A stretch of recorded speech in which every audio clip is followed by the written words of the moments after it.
Hello and welcome everybody to another episode of Books and Bytes. Today, we're diving deep, into Jules Verne's classic 20,000 Leagues Under the Sea. Oh, fantastic choice. Yeah, it's always been one of my favorites. Mine too. This book, it's not just a rip-roaring adventure. Right. It's also a reflection of the anxieties and the wonders of Verne's time, Absolutely. You see this tension between humanity and the natural world, the allure of scientific progress, and this idea of freedom all kind of playing out in the depths of the ocean. Yeah, and those themes are brought to life through these unforgettable characters, Yes. particularly the enigmatic Captain Nemo. Right. Such a draw. So to set the stage, the story begins in 1866. Mm-hmm. There are these reports of a mysterious sea monster that's just wreaking havoc on shipping lanes. Oh, yeah. At first, people are just dismissing it as fantasy, Sure. But as the evidence mounts, the world becomes captivated by this mystery. Enter Professor Aronnax, a renowned French marine biologist Of course. who gets swept up in this whole monster hunt. And it's interesting how Verne uses this sea monster as a way to explore the public's fascination with the unknown. Yes. And how easily fear and speculation can just take over. Totally. The media goes crazy. You see newspapers running wild with theories. Yeah. Some are even suggesting that this monster is interfering with transatlantic telegrams. Which, considering the anxieties around new technologies at the time, is a pretty clever touch by Verne. For sure. Now, Professor Aronnax, he's initially skeptical, Understandably. but becomes increasingly intrigued Yeah. as more concrete evidence emerges. Remember the incident with the Scotia? Oh, The right. passenger liner that's damaged? Right, that's when things get real. Yes. It shifts from a fantastical tale to like a tangible threat, Totally. prompting the assembly of an expedition to actually hunt down this monster. Exactly. And the two prevailing theories at this point are a giant narwhal Okay. or some kind of secret submarine vessel. So they're thinking big. And Verne keeps us guessing, masterfully building suspense around the true nature of this monster. That's for sure. So Aronnax receives a surprising invitation to join the hunt for the Abraham Lincoln, Okay. this cutting-edge American frigate. It's clear that he's torn between this desire to return home Yeah. and his scientific drive to solve this mystery. A classic dilemma for a man of science. Absolutely. Yeah. And on board the Abraham Lincoln, we meet Ned Land, a skilled Canadian harpooner. He's the practical, no-nonsense counterpoint to Aronnax's more theoretical approach. I like him already. Oh, yeah. Remember Ned's hilarious reaction to Aronnax's explanation about the creature needing immense strength to withstand underwater pressure? Oh, yes. He quips that it must be made of iron plates. It's so funny. Their dynamic adds this great humor and contrast to the narrative. So the Abraham Lincoln, armed to the teeth, sets off in pursuit of this mysterious creature. And then, boom, the encounter happens. He's on. And it's not what anyone expected. The monster is faster, more agile than they could have imagined. It attacks the Abraham Lincoln, disabling this formidable warship. A testament to the power of the unknown, even in the face of human ingenuity. For sure. And in the ensuing chaos, Aronnax, along with his loyal assistant Conseil Yes. and Ned Land, are thrown overboard. Quite a turn of events. They manage to climb onto the monster itself and make a startling discovery. It's not a monster at all, What? but a technologically advanced submarine, the Nautilus. I love that reveal. Yeah. That must have been mind-blowing for readers at the time. Absolutely. A submarine so far ahead of its time, hidden beneath the waves. And it shifts the entire narrative from a simple monster hunt to a journey into this incredible hidden world. Now, aboard the Nautilus, they're taken captive by the crew and brought before the enigmatic Captain Nemo. Captain Nemo. He is a fascinating character. Right from the start. Brilliant, driven, but clearly harboring a deep resentment toward the surface world. And he introduces them to the concept of mobilis and mobili, which basically means the Nautilus is completely self-sufficient, operating independently of the world above. It's not just a technological marvel. Right. It represents Nemo's philosophy. Yes. His desire to break free from the constraints of society and its flaws. Exactly. He's created his own utopia. It's like he's created his own utopia, albeit one built on a foundation of secrecy and isolation.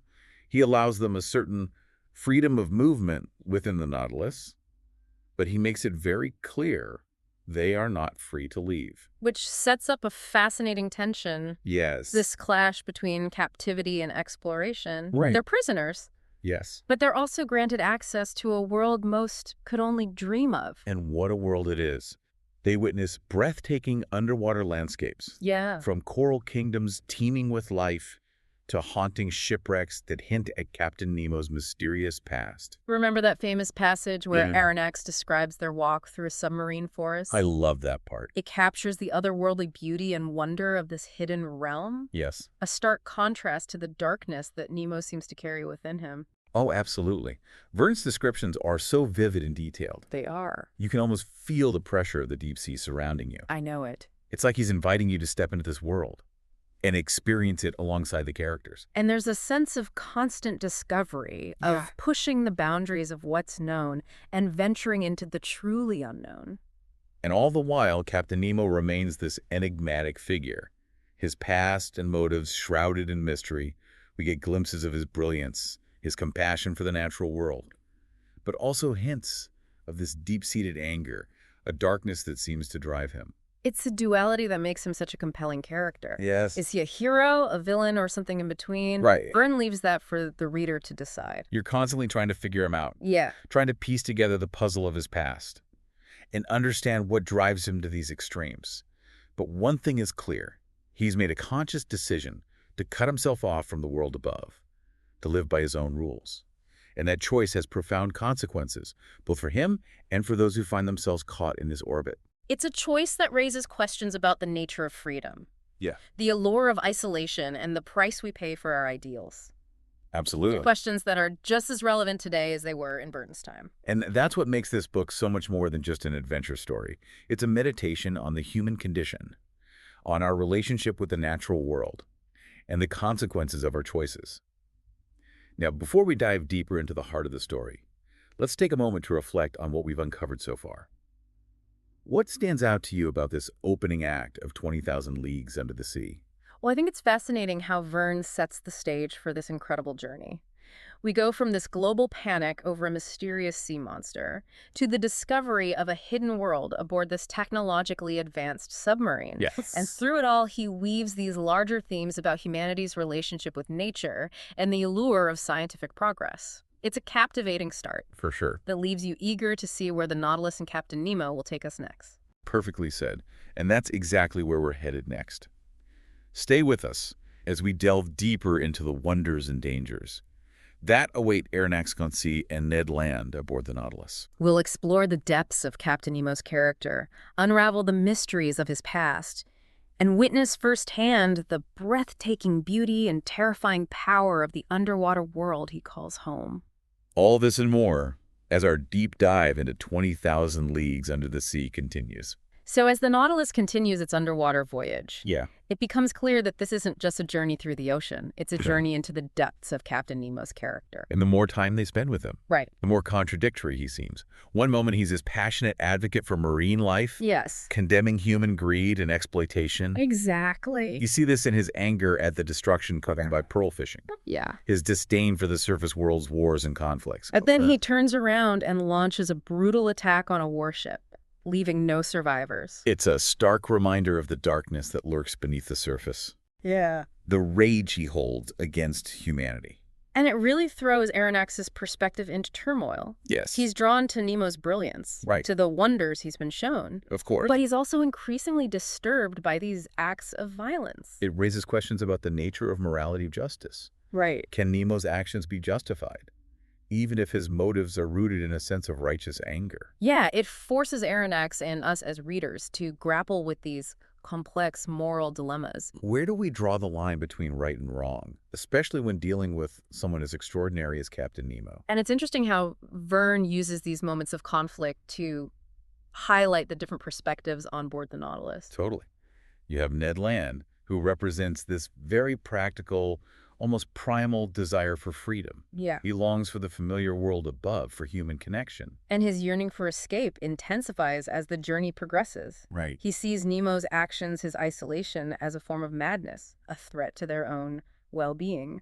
Then there's Aronnax's loyal assistant, who seems content to simply observe and document the wonders they encounter. He embodies this pure, almost childlike fascination with the natural world, untroubled by the moral complexities that plague Aronnax. It's like each character represents a different aspect of humanity's response to the unknown, to the power and mystery of the ocean. And as the Nautilus ventures into increasingly dangerous and fantastical territories, these tensions continue to build. Oh, absolutely. Oh, They traverse a vast underwater forest, encounter a giant squid, even venture into the legendary lost city of Atlantis. these adventures are more than just spectacle. Right. They're symbolic of the deeper journey the characters are undergoing, a journey of self-discovery, of confronting their own limitations and beliefs. And through it all, Verne keeps reminding us of the fragility of human life in the face of this immense, unforgiving power of Do you nature. remember that harrowing scene Right. where the Nautilus is trapped beneath an ice field? Oh, The sense of claustrophobia, the yes. desperate struggle for survival, it's palpable. It's a powerful reminder that even with all his technological prowess, Captain Nemo is not immune to the forces of nature. And it foreshadows the ultimate fate of the Nautilus, Yes. which we know is lost at sea. Exactly. So as the tension mounts and Ned Land's desire for freedom reaches the breaking point, he finally hatches an escape plan. It's a daring gamble, a desperate attempt to break free from this gilded cage they find themselves in. And it leads to one of the most dramatic and suspenseful sequences in the book, the escape amidst a raging maelstrom. Verne's description of the storm is absolutely breathtaking. Oh, it is. You can feel the fury of the waves, the chaos and uncertainty as the Nautilus is tossed about like a toy. And in the midst of this chaos, our protagonists manage to escape. But the fate of Captain Nemo and his crew remains shrouded in mystery. It's a bittersweet ending, leaving you with a sense of relief for Aronnax and Ned Land, Yes. but also a lingering sadness for the enigmatic Captain Nemo and the wonders of the Nautilus lost to the depths. But I think that ambiguity is part of what makes the book so enduring. It leaves you with questions, Yeah. prompts you to ponder the choices made, the sacrifices endured, and the allure of the unknown. And it invites us to imagine our own endings, to contemplate the fate of Captain Nemo and the legacy of his incredible creation. But before we delve into those lingering questions and the book's lasting impact, I want to take a moment to consider a passage that really struck me. Oh, I'd love to hear it. It's a line spoken by Captain Nemo, and it captures the essence of his worldview. The sea does not belong to despots. Upon its surface, men can still exercise unjust laws, tear one another to pieces. But 30 feet below the surface, their power ceases, their influence dies, their might is extinguished. That's powerful. It speaks to his desire to escape the confines of human society, to find freedom and autonomy in the depths of the ocean. Exactly, and it highlights a central tension in the book. The allure of escaping the complexities and injustices of the surface world versus the responsibility we have to confront those issues head on. Right. And in a way, Nemo's choice to isolate himself is both a form of liberation and a form of self-destruction. It's a paradox that lies at the heart of his character. Yes. And it's something I think we can all relate to on some level. Absolutely. That desire to escape the pressures and responsibilities of everyday life, to create our own space where we can live by our own rules.